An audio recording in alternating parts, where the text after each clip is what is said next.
So, for someone outside the insurance industry, what exactly does InEvo AI do, and why the quote intake is such an important problem to solve? My personas are the people those actually spend 30 to 40% of their time in dealing with just the paperwork.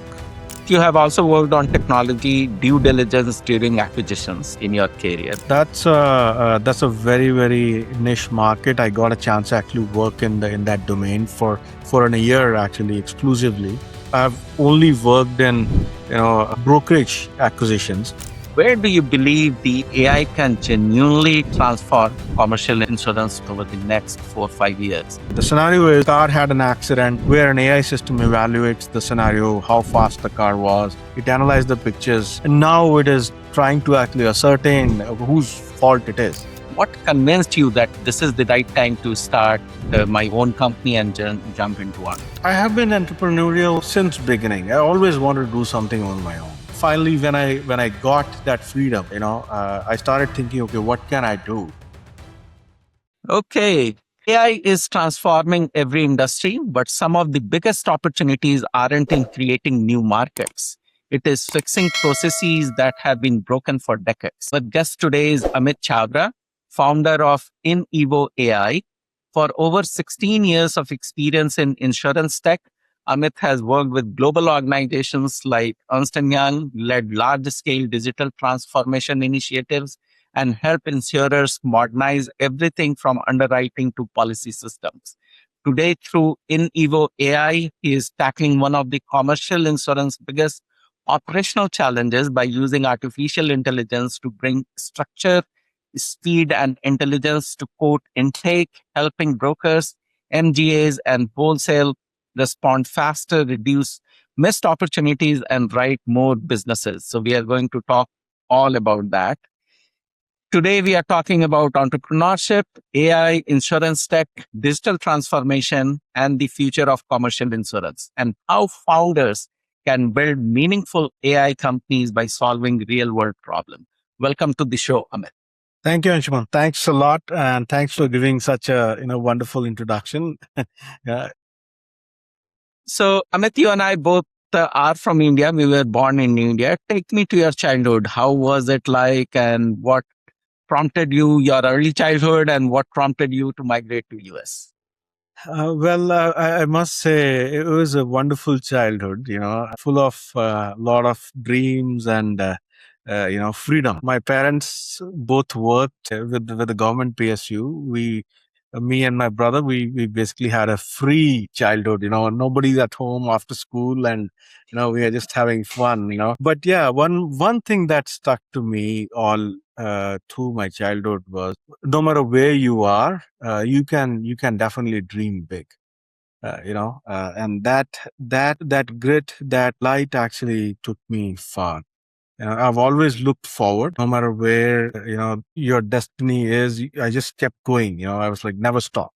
So yeah, from small village to a small town for schooling, and big city for university, and further to a big country for further education. And here I am. Yeah.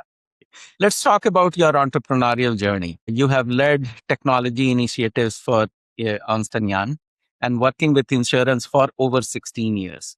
What convinced you that this is the right time to start my own company and jump into one? Well, I would say that I have been entrepreneurial since beginning. I always wanted to do something on my own. Unfortunately, I didn't have that background in my family, so never could get that courage. But yeah, while I was working my first job, I was writing a course for the university, you know, working parallel on another job, then went to teaching, for some time to kids, teaching my technology that I was learning. And when I came to States, I always wanted to have my company. But unfortunately, the visa that I was on, it didn't allow me. It never allowed me. And finally, when I got that freedom, I started thinking, okay, what can I do? So because I was working for 15 years in the same space as in insurance space, and I was helping building agency systems. And when I see that agents are only invited for a small interview or 2 or 3 interviews, and that's how we will build a system for them that they will live through, day in, day out for years to come. And in some cases, we end up spending like millions from the insurance company, and finally agents didn't like it and they didn't want to use it. And I was like, no, it cannot go on like that. I have to Mhm. think through it.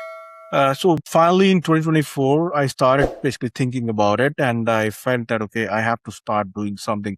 So I did a couple of things before I zeroed down on the things that I want to do. And 2025, yes, I thought, this is the right time. I think the environment is okay. Insurance industry is now adapting to new AI systems, and Mhm. and we always said the insurance industry is an age-old, industry, and they will not adapt new systems. But I think since AI came, it's the fastest industry that has adopted it. And here my time was, yeah. So that's my journey into it. Right. So, Amit, entrepreneurship always involves uncertainty. What has been with the biggest mindset moving from enterprise leadership to a startup founder? It takes a lot to become an entrepreneur, I must tell you. Absolutely. I think that I'll give it to, I think, my mindset. Mhm. I've people those think a lot, they don't take big steps. I've seen that. And people those actually want to see, okay, where is that light at the tunnel, they also don't go anywhere. And I've always kept this mindset, like coming to states or going to different places, coming from a village to a small town, and then doing, even though I was doing very average in my school, I still thought, no, I want to do something good in my life. So Mhm. yeah, I kept going. And I think that kind of a mindset, I, I think I got it from my grandfather. You know, he was a normal farmer and went on to do business in his life. Didn't pass it on to my parents, but yeah, I think I learned it from him that don't think too much. If you want to do something in your life, just do it. Test water with 1 feet, and then just put all your heart and soul into it, and things will work out. And if it doesn't, yeah, do gain an experience, and that's how it does. Yeah, so true. Now, let's talk about the company that you are building right now. So, for someone outside the insurance industry, what exactly does InEvo AI do, and why the quote intake is such an important problem to solve? You see, my personas are the people those actually spend 30 to 40% of their time in dealing with just the paperwork, Mhm. and that basically eats up their margin, that eat up because more time they can spend with their customer, the more they sell, and that's how they can actually contribute in the industry. And Inevo AI pretty much help them create a quote application fastest while they are in the field. They can gather data from any source, just drop it into Inevo. Inevo knows how to manage their data and stitch it back to the submission application. And once the application is ready, with the commitment that this will get you the quote without any complications in time to come. So that's what Inevo does basically. It helps them create an application that allows them that they can submit the application with confidence to any agent or the wholesaler or the insurer directly without a backlash. Understood. So, That's exactly Never does mhm. in layman so terms. most, yeah, so most commercial insurance submission is still arrived through email, PDF, spreadsheet, attachments, Word Yeah. doc. Why such a critical process has been so manual for so long, even though the OCR technology has been with us for decades? Yeah, that's an excellent question, Juan. I think the problem lies is not just scanning the form, and commercial insurance is so technical, in terms, commercial and specialty, especially just scanning documents and getting an inference out of it and making sure that you are able to use it in the scenario where the customer is actually coming from, right? That is the key. And that's what we built actually. We have our own LLM. that actually understand that context. We build our own LLM based out of a open model and a small language model, and it is running. It can actually run on any computer. We don't need a large infrastructure to run it. It's a very infrastructure savvy kind of model where you can, in fact, if we want to give it to an agent, they can use it too. Without having a heavy infrastructure. Now, coming back to the documents, right? The information that agents actually collect from their customers is not coming in one document or two documents. They'll probably like 50 documents. And now you have to create a form of 50 pages further. Right. So first collecting the documents and then putting the information, that takes a lot of time, knowledge, as well as, the background of the customer. If you don't have anything from these three, right, you are not successful in actually getting the quote to the customer.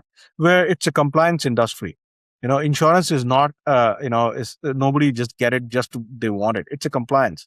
They have to get it in certain time frame, and customer only relies on the brokers that get them the quote as well as the right quote, so that they can purchase an insurance on the right time. And that's what we ensure. Once the customer walk into broker's office, and brokers start talking to InEvo makes sure the right amount of information that they need to collect to get them the fastest quote. InEvo, set it up for them. Understood. So I'm advising a company who is doing the data extraction piece of the work for the 1040 tax filing. And his customer base is anybody who is using Lacert tax software. And rather than manually entering all the data for previous years and your tens and all, he has written a software to extract the data, validate the data, and make it much more faster, quicker, and run the operations like that. So I'll certainly make an introduction to him, because you are also doing something very similar for the insurance industry. So I feel that there could be some synergies. Who knows? After you start discussing, and Absolutely, he lives here in LA County in Cerritos, so I'll certainly make that introduction. So your platform uses the AI to extract, classify, standardize the data while fitting into the existing workflow. So Correct. this is just the one piece. Have you ever thought of that, let me rewrite the complete online or a new software, which is the next new age software for the insurance industry? A lot of things are in the planning, because we are we are kind of incubating right now, in a very, very, we are still in cocoon, right? But our plans are big. When you said that, we are working actually, I'll reveal it over here, we are pretty close to actually releasing it.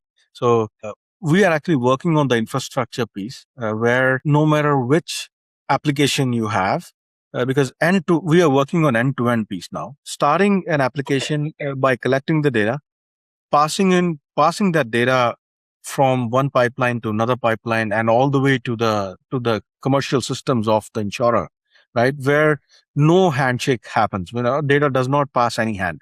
It only goes from one system to another. And whatever transformation requires for that data in between, our infrastructure layer will take care of it. We already have built it. We are using it internally, but we want to actually release it as a product. So that's what we are working on next. Yeah. Many congratulations to you on that. Thank you. Certainly, I think that is the need of the hour also. Okay, so let's talk about the AI and the future of insurance, and not only the commercial insurance, but on the individual insurance and then the health insurance aspect also. So, Absolutely. as all of us know, AI is in our life. It is no longer just a buzzword. Yeah. Where do you believe the AI can genuinely transform commercial insurance to start with over the next 4 or 5 years? And what changes the users might expect that you guys are going to bring to the table? Ashwan, I think as far as the change is concerned, we have started seeing the kind of change it is making. But what impact that will last on the commercial systems is, we need to work on compliance more, because it's a compliance industry, regulatory industry. Okay, I'll take an example of intake itself, right? And then we can take an example probably more impactful, like claims. We have a straight through pass for claims. And the scenario is car had an accident. The data was directly sent from car to after an accident to a system where an AI system evaluates the scenario, how fast the car was, where exactly it hit. It analyzed the pictures, that the the customer sent, and now it is trying to actually ascertain whose fault it is. Right? That's a very small case, and it processed it and denied it, and then say, okay, it's your fault. Versus, an adjuster who manually actually meets the customer, see where the things are, and and then put in human judgment and analyze each data set, of that claim filing, and then only come to a conclusion. AI can do it. What if there is a mistake? Where is that authority lies? I think these are the things, like things in between the lines. We need to make sure that AI is tightened, and it's reviewed properly. There's a governing body that is approving, still, even though the AI is implemented. And I think that's where the insurance industry has to put their mindset in. While adopting AI, how to put guardrails around it, right? So that the regulatory authorities are, not challenging is in a way that they can stop it tomorrow, right? So yeah. So, Amit, you have worked with extensively with the large company and large processes where easy links, disk, and accord standards. How important are integrations and industry standards when building enterprise AI products, also in the insurance industries? Answer me from a perspective of new entrepreneurs getting into this area, what they should be thinking about it, that, with the, integration with large enterprise models which are already in place. Now that's an extremely important ecosystem question, actually. Like, it's very easy to build today, but it takes a lot of time to actually understand where the market lies, right? You start working in an ecosystem of, let's say, insurers ecosystem, and you don't know what kind of systems insurers are using, right? Let's say insurers use Guidewire or Duck Creek. These two systems, how they interact with the underlying system, right? If you don't have that integration knowledge, I don't think you can be successful enough. Obviously, and the more time you put in, the better it is for you, and eventually you will get it.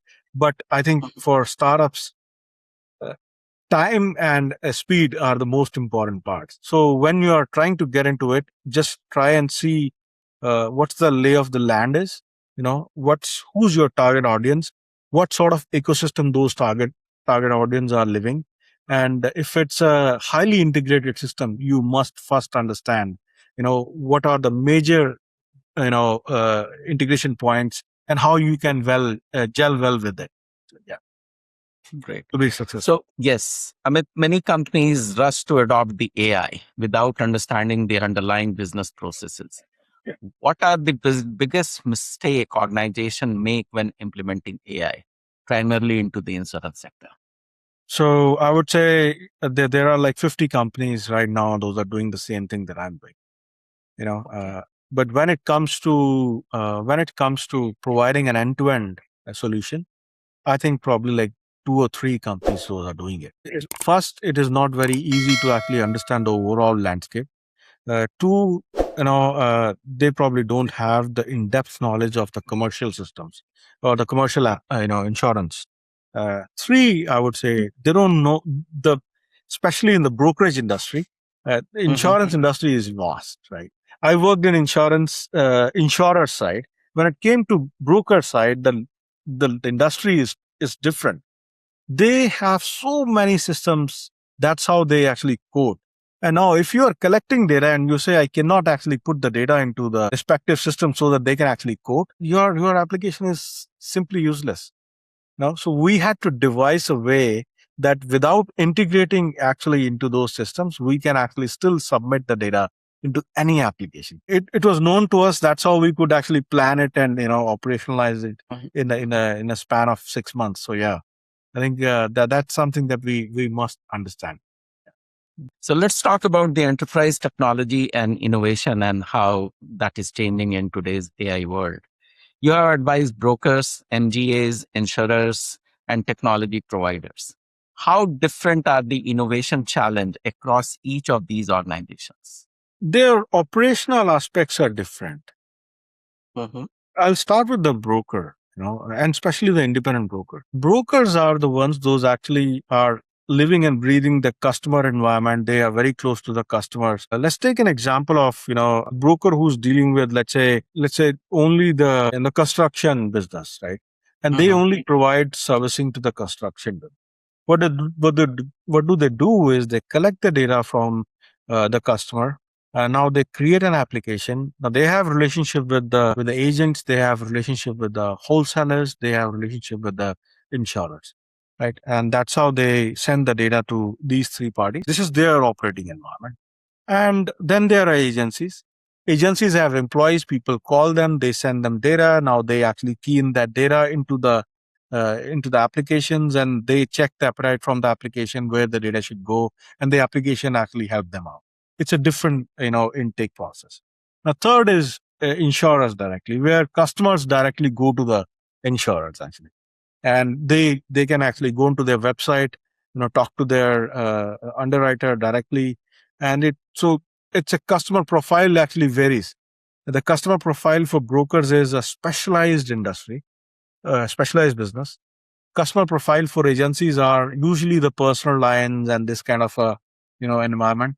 And the customer profile for insurers, obviously insurers, for personal lines, they directly connect with the customers. For commercial lines, Right. they rely on brokers and the wholesalers to sell them the business. So you can imagine that the environment that they all work in is completely different. But unless and until we understand how they process and what are the scenarios that they process, we cannot really target a generic solution for everybody in this area. Right. Right. So true. And InEvo actually have intake for brokers, then MGAs, then agents, and then MGAs. Basically, those are Mhm. the mini insurers. Understood. So digital transformation has been discussed over the years, and large organizations have gone through digital transformation initiatives with large teams, with third party vendors coming in and helping them out. Why do so many enterprise transformation projects still fail? Well, that is, I as I said, when I work with my own experience, I've seen large companies really. I won't say they always overlook, but the scenarios when these projects fail, the stakeholders are not kept into the loop, Uh-huh. right?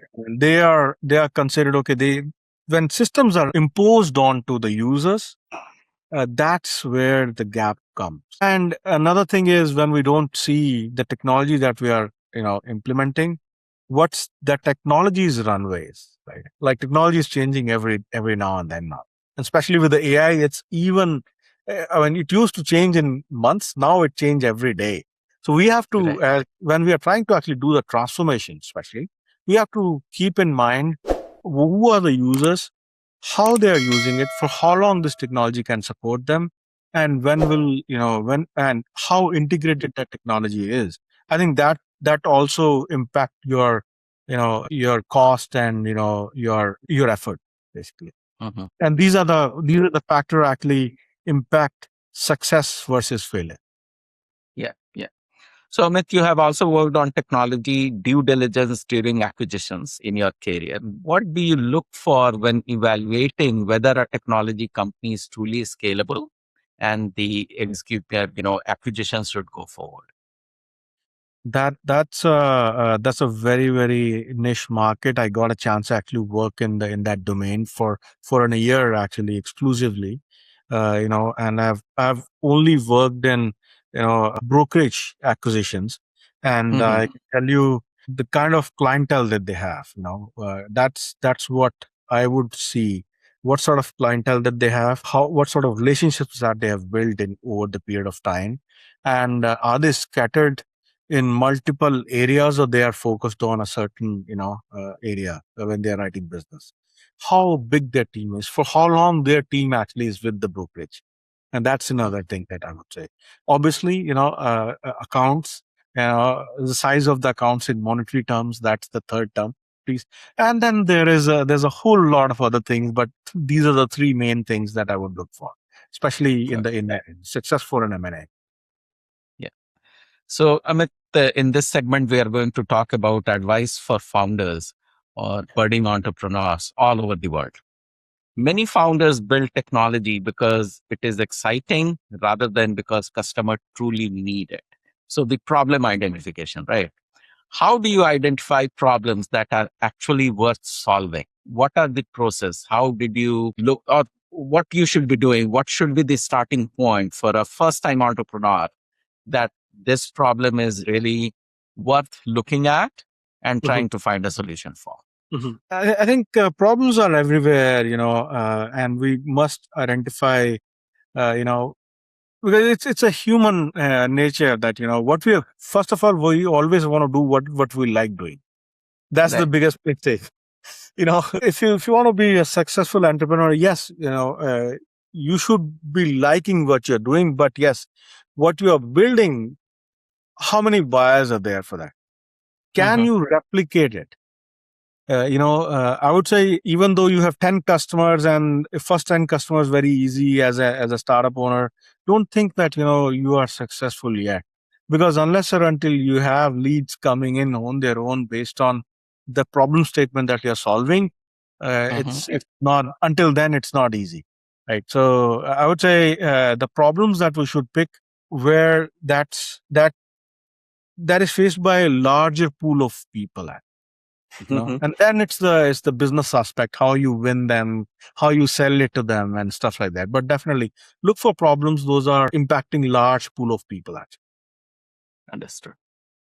If someone wants to build an enterprise AI company today, where should they begin? Well, that's a very broad I know. question. I would say look for and ideas where that'll help their own people first. And I have seen this, and I've actually faced this problem myself, where in fact, I was denied once. Everything was set, and I was denied entry because they said, no, our employees are not very happy.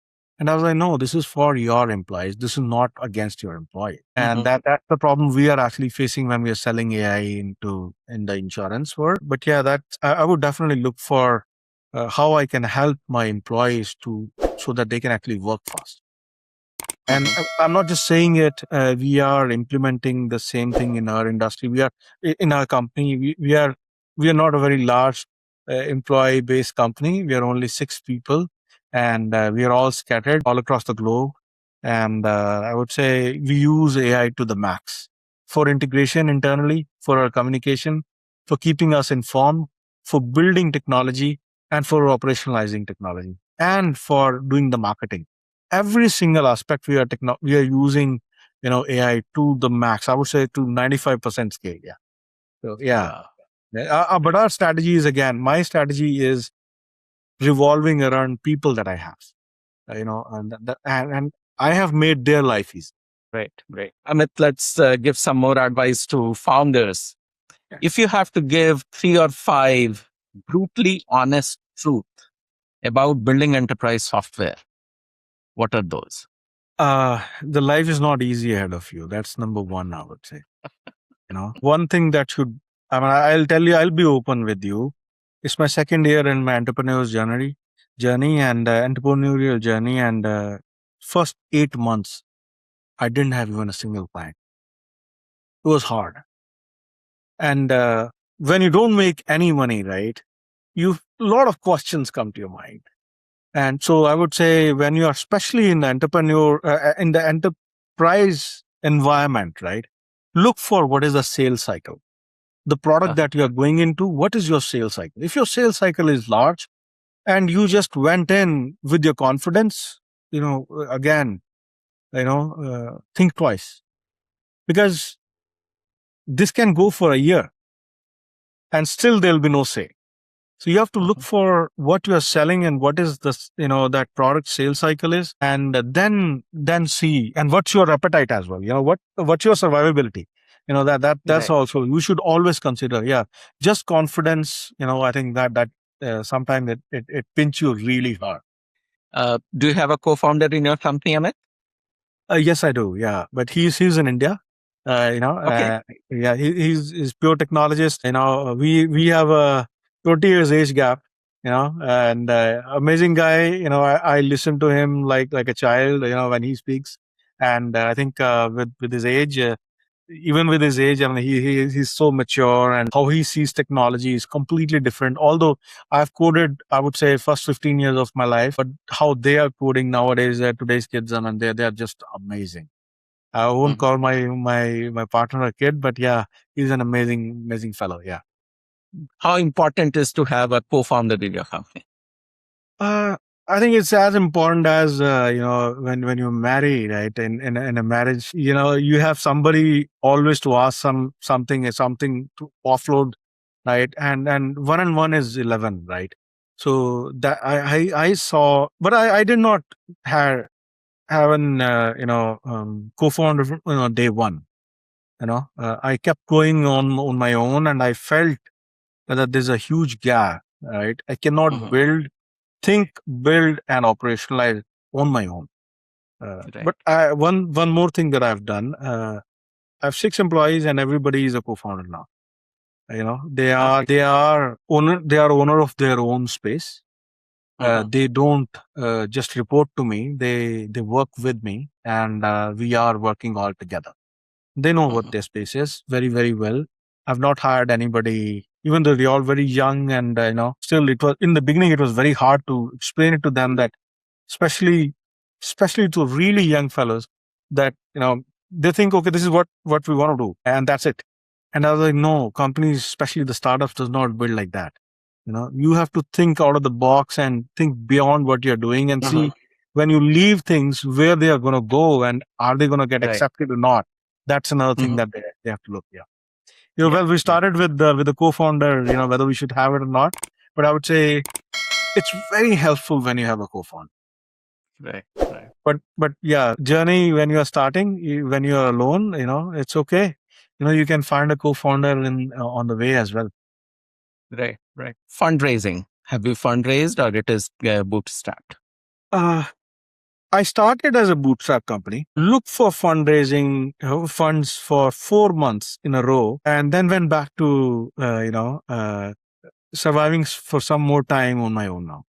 Mhm. Now I'm not. When I look back for those 4 months that I spent, I think I should not have, because I was too early, because the market has shifted completely.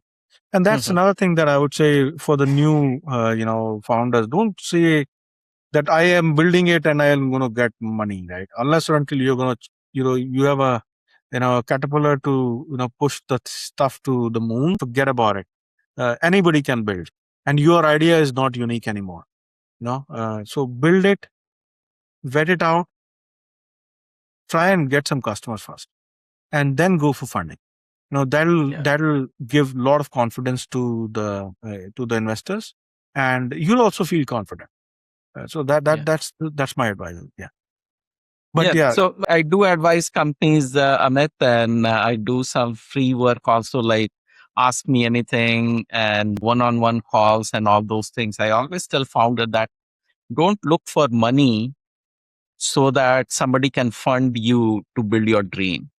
Yes. Go go build the company, have some early traction from the market, start having revenue as you exactly said, and then go and ask for funding for growth.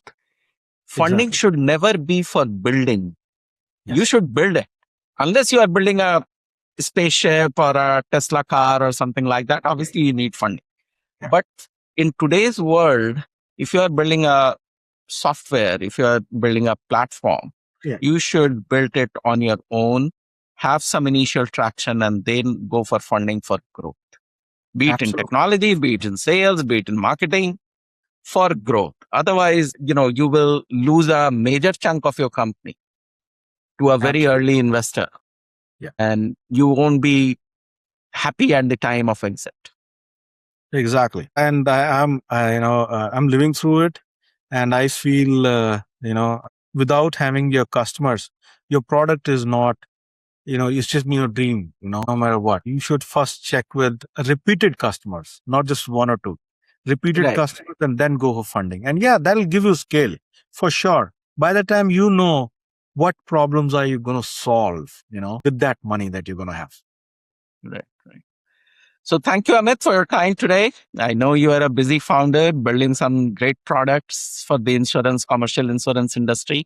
All the best to you. I'm also part of a group called TIE, and TIE does a lot of investment and funding, and we have a very robust angel program. So whenever you are ready for looking for investor, I would certainly like you to get in touch with us. And with the local Los Angeles chapter, I can certainly connect you with the right set of people who will help you in coming and pitching to us in front of angel investors. I have a angel syndicate also called SGC Angels. And, our check size is anywhere between $50,000 to $250,000. And through deal syndication goes up to $1 million. And we actively invest in India. We actively invest here in the US also through our special purpose vehicle or founder led SPV, so that the founder